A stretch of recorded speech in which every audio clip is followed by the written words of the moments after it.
Day 12 में हम जानेंगे डिस्ट्रीब्यूटिव प्रोनाउन के बारे में। किसके बारे में? डिस्ट्रीब्यूटिव प्रोनाउन के बारे में हम जानेंगे। हम इसका इंग्लिश डिफिनेशन देखेंगे, उसके बाद हम हिंदी डिफिनेशन देखेंगे। चलिए आगे बढ़ते हैं। Distributive pronoun are the pronouns which consider member of a group separately rather than collectively, thus they are always singular, thus they are always singular। अब इसी को हम देखेंगे हिंदी डिफिनेशन इसी का। तो हिंदी में इसको क्या बोलते हैं? विभाज्य सूचक सर्वनाम। क्या बोलते हैं? विभाज्य सूचक सर्वनाम। तो इसका परिभाषा देखते हैं। विभाज्य सूचक सर्वनाम वह सर्वनाम है जो समूह के सदस्यों को सामूहिक रूप से नहीं बल्कि अलग अलग मानते हैं। इस प्रकार वे हमेशा एक वचन होते हैं। इस प्रकार वे हमेशा क्या होते हैं? एक वचन ही होते हैं। समूह किसको बोलते हैं? जो एक से ज्यादा हो, है ना, ढेर सारे लोग हों। यहाँ पे देखिए लिखा है समूह के सदस्यों को सामूहिक रूप से नहीं बल्कि, मतलब उसको क्या, जो समूह के सदस्य उनको एक समूह में ना मानकर केवल उनका एक एक करके, देखिए, सामूहिक रूप से नहीं बल्कि अलग अलग मानते हैं, है ना। उनको सामूहिक नहीं सदस्य नहीं मानते हैं, बल्कि उनको एक एक बारे में, एक एक लोग के बारे में बताते हैं। तो उनको हम क्या बोलते हैं? हम विभाज्य सूचक सर्वनाम बोलते हैं। और इंग्लिश में क्या बोलते हैं? डिस्ट्रीब्यूटिव प्रोनाउन बोलते हैं। देखिए ये हमेशा सिंगुलर होते हैं। क्या होते हैं? ये हमेशा एक वचन होता है, आई मीन सिंगुलर होता है। ओके, देखिए डिस्ट्रीब्यूटिव प्रोनाउन हमारे 3 होते हैं। पहला क्या होता है? ईच, दूसरा होता है आइदर और तीसरा होता है नाइदर।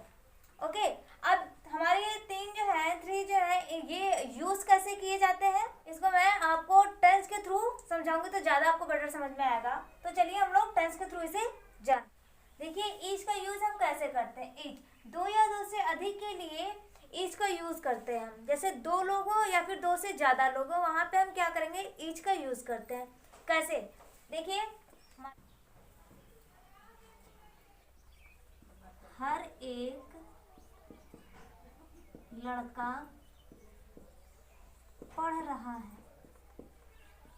हर लड़का पढ़ रहा है। यहाँ पे देखिए 1 से ज्यादा, सॉरी 2 से ज्यादा है, 2 या फिर 2 से ज्यादा हो तो वहाँ पे क्या यूज करते हैं? हम ईच का यूज करेंगे। यहाँ पे देखिए हर एक लड़का पढ़ रहा है ना। इसका मतलब ये 2 से ज्यादा है या फिर 2 है।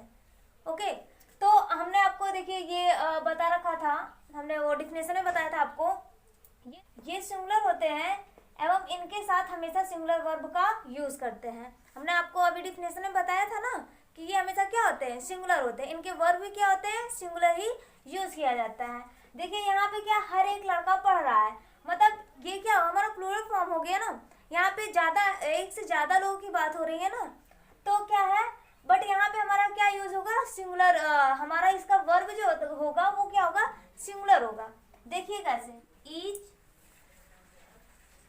of the boys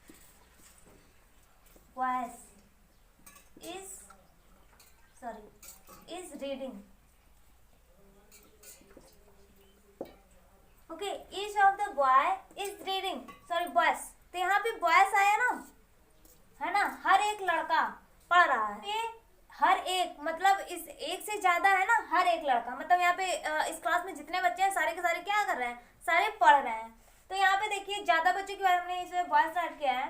तो each of the boys is, यहाँ पे इज क्यों आया? देखिए हमने आपको डिफिनेशन में बताया इनका हमेशा क्या होता है? सिंगुलर होता है, प्लूरल नहीं होगा। यहाँ पे वैसे आर, अगर हम ये हर एक ना यूज करके, ईच वर्ड ना यूज करके हमने राइट किया होता तो यहाँ पे हमारा प्लूरल के लिए क्या आ जाता? आर आ जाता ना। बट यहाँ पे हम इसका यूज करेंगे सिंगुलर फॉर्म में। देखिए each of the boy is reading, है ना, हर एक लड़का पढ़ रहा है। और यहाँ पे हमने देखिए राइट किया, 2 या 2 से अधिक के लिए किया जाता है। ईच का यूज क्या होता है? 2 से ज्यादा हो उनके लिए हम ईच का यूज करते हैं। यहाँ पे देखिए 2 से ज्यादा लोगों की बात हो रही है, इस वजह से हमने ईच का यूज किया है। और यहाँ पे वॉइस हो गया है, बट यहाँ पे इसकी फॉर्म जो है ना, वर्ब जो है, ये क्या है? सिंगुलर है। आई होप आपको ये स्टेप समझ में आ गया होगा। अब हम दूसरे स्टेप पे चलते हैं। हमारा दूसरा स्टेप क्या है? आइदर। आइदर का क्या है? 2 में से कोई एक। ओके, देखिए 2 लोग हैं बट दोनों लोग की बात हम नहीं कर रहे हैं, दोनों लोग की बात कर रहे हैं बट उनके बारे में केवल एक के बारे में हम बता रहे हैं। जैसे हमारा हो गया, 2 पेन से कोई एक पेन काला है ना। 2 पेन रखा हुआ है बट हम क्या कह रहे हैं? ये दोनों पेन से क्या है?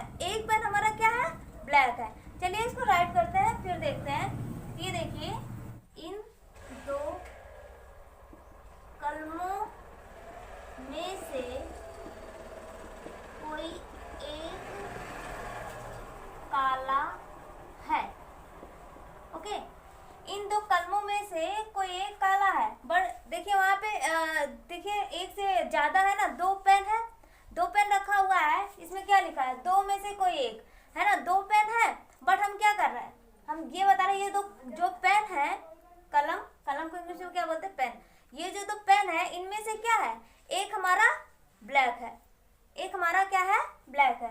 तो 2 में से कोई एक, अगर दो लोग हों, उनमें से किसी एक के बारे में अगर हम बात करें तो हमारा वो क्या हो जाता है, वहां पे हम आइदर का यूज करते हैं। ओके, अब देख इनको हम टेंस में कैसे बनाएंगे, देखिए आइदर का यूज करेंगे ना, either of their 2 pens is black, okay. देखिए इन 2 कलमों में से कोई एक काला है ना, यहाँ पे देखिए लिखा है 2 में से कोई एक के बारे में, यहाँ पे 2 पेन है ना, जरूरी है पेन हो, दो लड़के भी हो सकते हैं, अरे 2 भाइयों में से कोई एक झूठ बोल रहा है, इस तरह भी हो सकता है, मतलब काफी इसमें आप अलग अलग टेंस बना सकते हैं। बट अगर 2 लोग से किसी एक के बारे में बताया जाए, देखिए 2 में से कोई एक, अगर दोनों से किसी एक के बारे में बता रहा है ना, इन 2 कलमों में से कोई एक काला है ना, कोई एक के बारे में बता रहा है ना, तो वहां पे हम आइदर का यूज करेंगे। देखिए आइदर ऑफ देयर 2 पेन्स, अब यहाँ पे 2 पेन्स है ना, 2 पेन है, इस वजह से हमने पेन स्टार्ट किया है, बट यहाँ पे हमने इसका यूज किया है क्योंकि हमने आपको पहले बताया है कि हमारा सिंगुलर वर्ब यूज, इन तीनों फॉर्म में क्या करेंगे, हम हमेशा सिंगुलर वर्ब ही यूज करेंगे। ओके, अब आगे देखिए हमारा क्या है, हमारा तीसरा स्टेप है नाइदर। नाइदर में क्या होता है, 2 में से कोई भी नहीं, कहा जाता है ये इसका अपोजिट है ना, आइदर का ये क्या है, अपोजिट है, इनमें 2 में से कोई भी नहीं, इनमें क्या होता है, दोनों से किसी एक के बारे में नहीं बताया जाता है।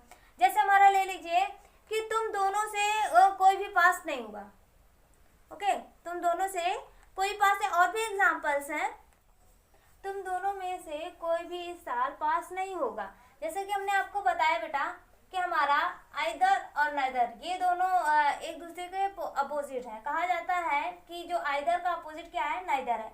इसमें क्या होता है, 2 में से कोई एक, मतलब कोई 2 है ना, किसी एक के बारे में हमें बताया जा रहा है, ओके, और इसमें क्या है, 2 में से कोई भी नहीं, मतलब 2 लोग हैं, है ना, 2 लोग हैं पर दोनों में से किसी के बारे में स्पष्ट बताया नहीं जा रहा, मतलब दोनों का दोनों वैसे ही हैं। देखिए तुम दोनों में से कोई भी साल पास नहीं होगा, या फिर अगर तुम दोनों में से किसी को प्रमोशन नहीं मिलेगा, ओके, या फिर तुम दोनों ही घूमने नहीं जाओगे, इस तरह कहा जा रहा है। तो हमारा क्या हो रहा है, तुम दोनों में से मतलब दोनों का ही कोई वर्क नहीं हो रहा है, मतलब हम बता बस रहे हैं कि बेटा तुम दोनों का कुछ नहीं होने वाला है।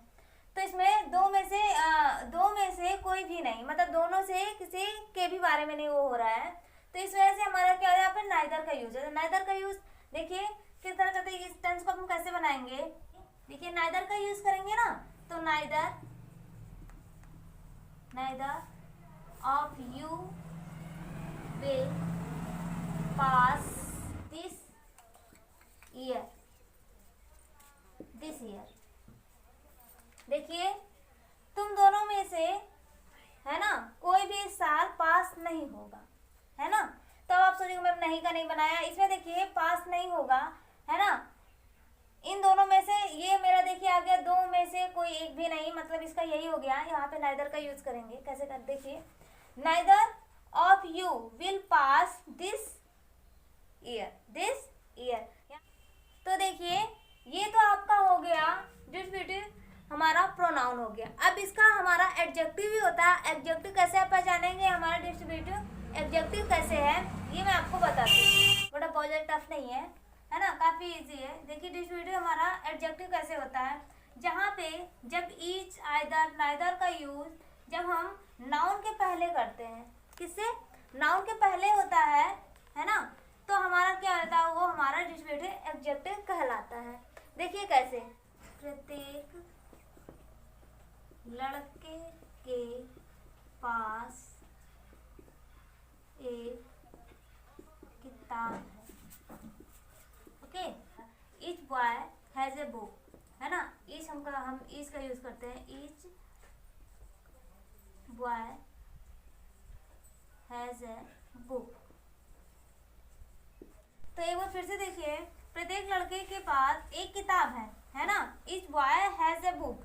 जब हम ये सारे वर्ड के बाद, है ना, ये सारे वर्ड्स के बाद अगर हम डायरेक्ट कोई नाउन आ जाता है ना, उसके बाद जस्ट कोई नाउन आ जाता है, तो क्या हो जाता है, वो हमारा डिस्क्रिप्टिव एडजेक्टिव हो जाता है। ओके, आई होप आपको ये वीडियो समझ में आई होगी। बेटा जो चीज़ नहीं समझ में आया होगा वो आप कमेंट में करके भेजिएगा, साधना मैम हमें ये चीज़ नहीं समझ में आया, मैं आपको उसका रिप्लाई जरूर दूंगी।